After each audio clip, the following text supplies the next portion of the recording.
Ένα εργαλείο χρηματοδότησης και εξωστρέφειας για ελληνικές νέες καινοτόμες ιδέες ξεκινά τη λειτουργία του το δεύτερο δεκαπενθήμερο του Φεβρουαρίου.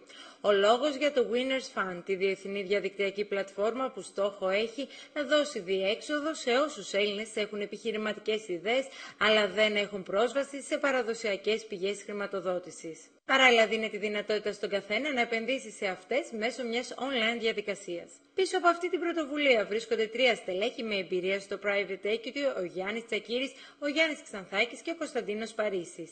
Στη δική μας περίπτωση, αυτή τη στιγμή η πλατφόρμα λειτουργεί και είναι μία από τις λίγες ελάχιστες παγκοσμίως πλατφόρμες που λειτουργούν συνδυαστικά με δύο τρόπους χρηματοδότησης: τη μετοχική και την ανταλλακτική.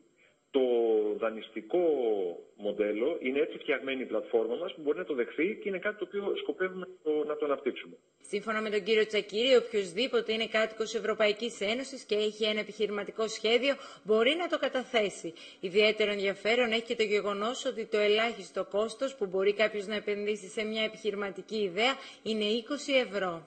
Θα σας πω χαρακτηριστικά ότι το 2012 επετεύχθη χρηματοδότηση νέων ιδεών και επιχειρήσεων ύψους 2,7 δισεκατομμυρίων από το crowdfunding, μέσω crowdfunding, και το 2014 η εκτίμηση είναι για 9 δις χρηματοδοτήσεις. Άρα βλέπετε έναν ρυθμό ανάπτυξης 80% το χρόνο. Το Winners Fund ξεκινά τη λειτουργία του με 3 νέες επιχειρηματικές ιδέες με υψηλό βαθμό καινοτομίας και με σαφή εξωστρεφή προσανατολισμό.